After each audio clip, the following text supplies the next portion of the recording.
பராக்கிரமத்தினால் அல்ல, எங்க பரிசுத்தத்தினால் அல்ல ஐயா, எங்கள் நீதினால் அல்ல. எங்கள் நீதி எல்லாம் ஆண்டவரே பார்வையில் அழுக்கான ஒரு கந்தை துணி போல் இருக்குப்பா. ஆண்டவரே உடைய கிருபையினாலப்பா இந்த உயிர் தெழுந்த விலையேறப்பட்ட மரித்தேன், ஆனாலும் இதோ உயிரோடு இருக்கிறேன் என்று சொன்னவரே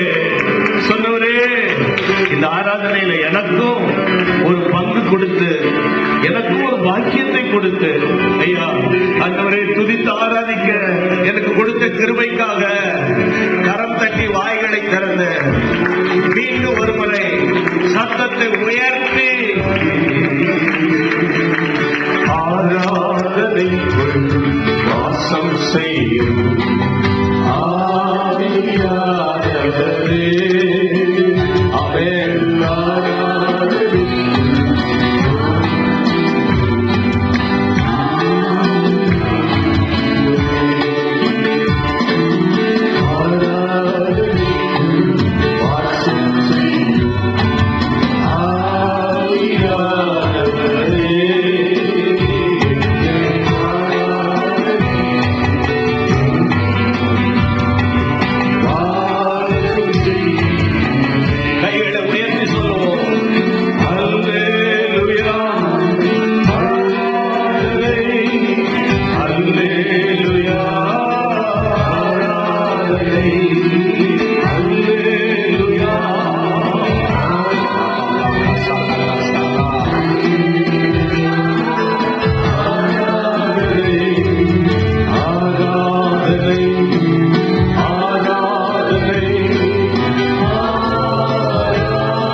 எங்களுக்கு செய்த நன்மைகள் அளவே இல்லப்பா.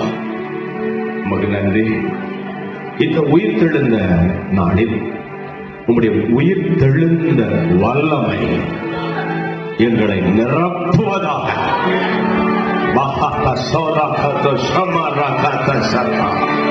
முந்தினவைகளை நினைக்க வேண்டாம், பூர்வமானவைகளை சிந்திக்க வேண்டாம். இதோ நான் புதிய காரியங்களை செய்கிறேன், அவாந்தர வெளியில் ஆறுகளை உண்டாக்குவேன். இந்த வார்த்தையை ஆண்டவர் உங்கள் சபைக்கு கொடுக்கிறார். கரம் தட்டி ஆர்ப்பரிப்போம்.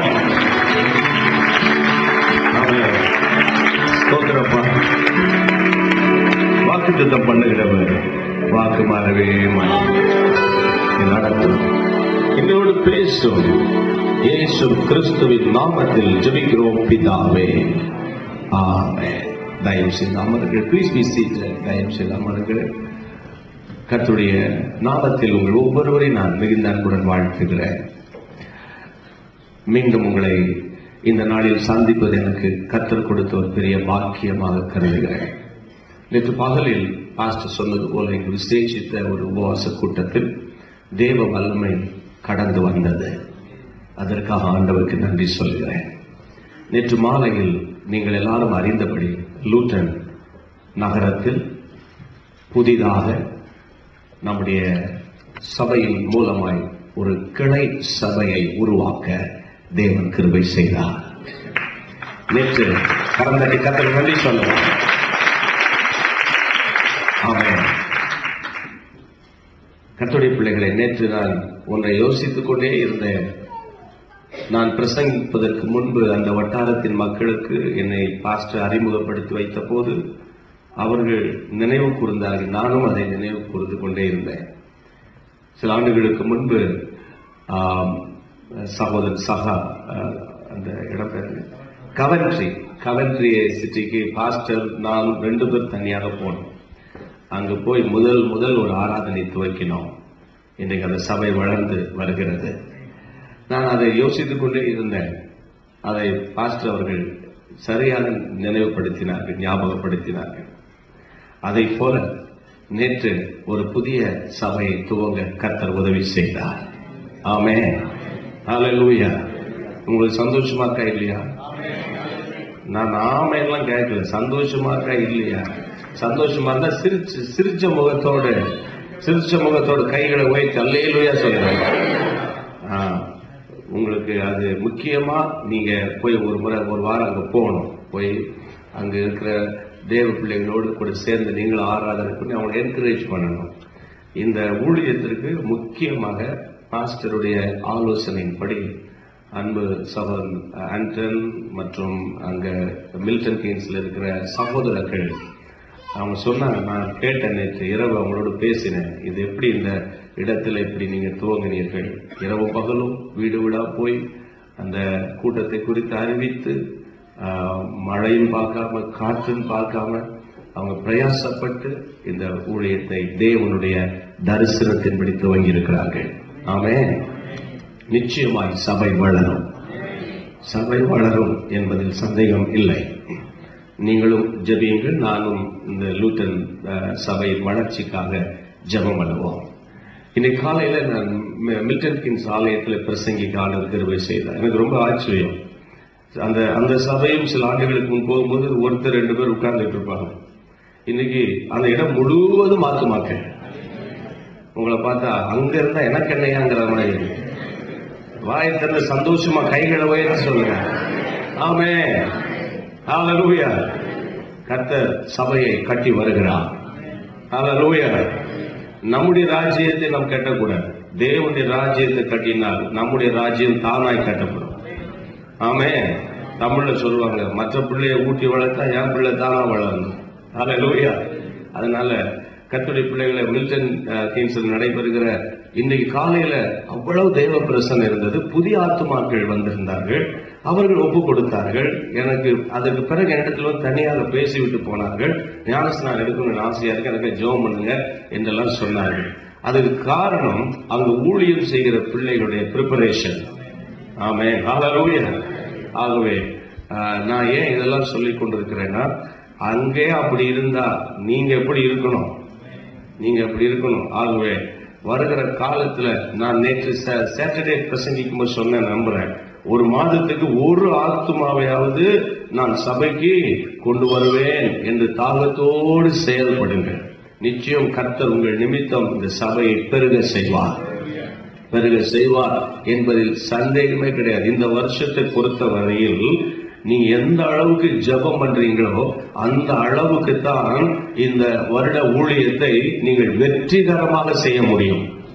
எந்த அளவுக்கு நீங்கள் ஜெபம் பண்ணுகிறீர்கள், ஜெபத்தை கூட்டுங்கள், உபவாச நாட்களை நியமியுங்கள், மாதத்துக்கு ஒரு முறை கண்ணீரோடு வந்து உபவாசித்து ஜெபியுங்கள், 2 நாட்கள் 3 நாட்கள் ஜெபம் பண்ணுங்கள்.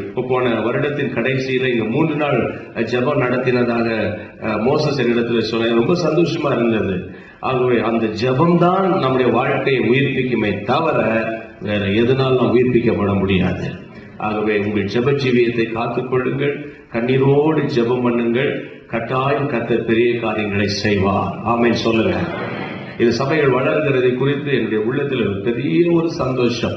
இதை தவிர நமக்கு வேற சந்தோஷமே கிடையாது.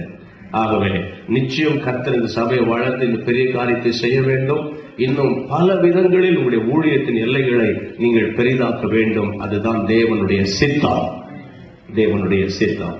ஆகவே கர்த்தர் தாமே இந்த ஊழியங்களுக்காக ஜெபிக்கும்படி எங்களுக்கு பாரப்படுத்தும் பொழுது கட்டாயம் நாங்கள் அதிகமாக ஜெபம் பண்ணுவோம்.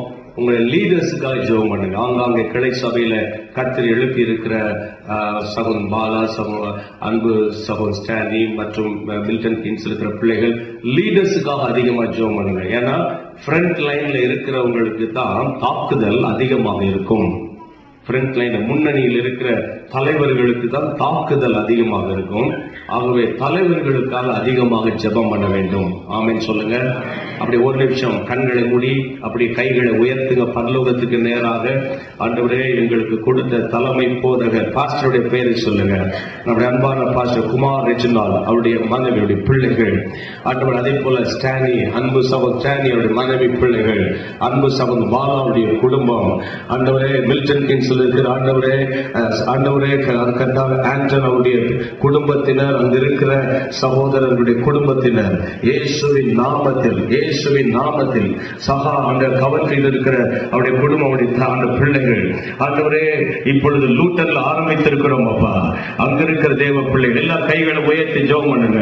ஆமென். யோபும் அவன் வீட்டையும் அவனுக்கு உண்டான எல்லாவற்றையும் சுற்றி கர்த்தர் வேலி அடைத்தார் என்ற வசனத்தின்படி ஆண்டவரே இந்த தலைவர்கள் குடும்பத்தை சுற்றிலும், அவருடைய பிள்ளைகளை ஆண்டவரை சுற்றிலும், அவருடைய வாகனங்களை சுற்றிலும், ஆண்டவரே அவருடைய வீட்டுக்குண்டான சகல காரியங்களை சுற்றிலும் கர்த்தர் வேலி அடைத்து இந்த 2008ஆம் ஆண்டு முடிவதற்குள்ளாக இப்பொழுது இருக்கிறதை பார்க்கிலும் பல மடங்கு சபைகள் வளர்ந்து ஆண்டவரே தேவனுடைய நாமத்தின் மகிமைக்காக கனி கொடுக்கும்படி தலைவர்களுக்காக நாங்கள் ஜெபம் பண்ணுகிறோம்.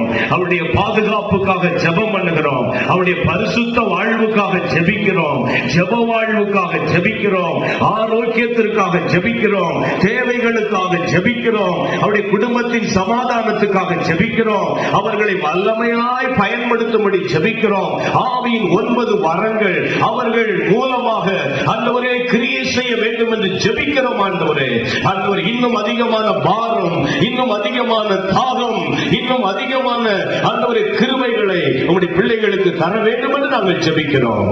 எங்கள் ஜெபத்தை நீர் கேட்டதற்காக கரங்களை தட்டி நாங்கள் உமக்கு சந்தோஷமாய் நன்றி சொல்லுகிறோம். ஆமென்.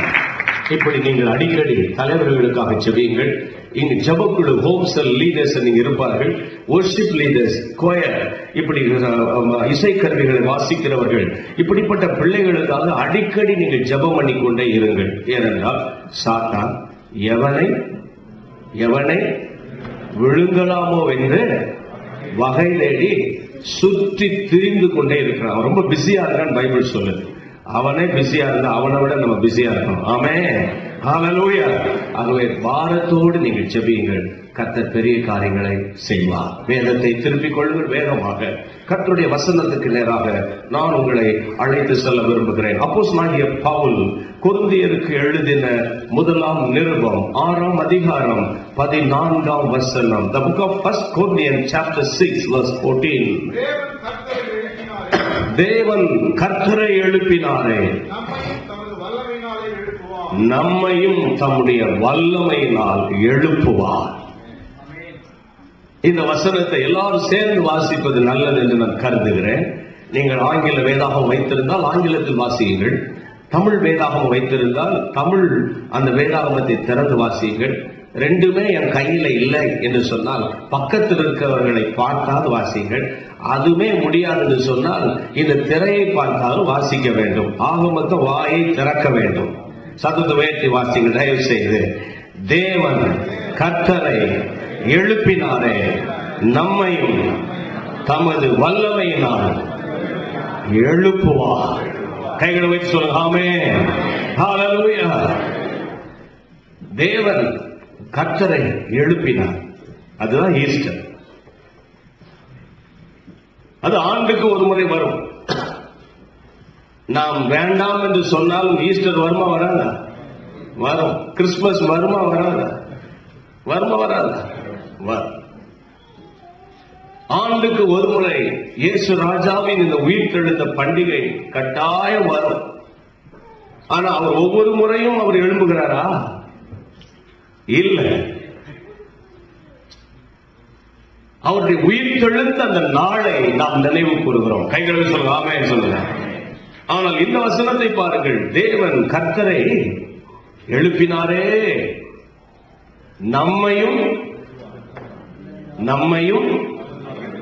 தம்முடைய வல்லமையினால் எழுப்புவார். ஹல்லேலூயா. சில மாதங்களுக்கு முன்பு இந்த வார்த்தையை ஆண்டவர் என்னுடைய காலை தியானத்தில் பேசினார். ஆண்டவர் எழுப்பினார். அதுல உங்களுக்கு தெரியும், எனக்கு தெரியும், உலகத்துக்கே தெரியும். இன்னைக்கு ஈஸ்டர் தெரியுமா தெரியாதா? தெரியும்.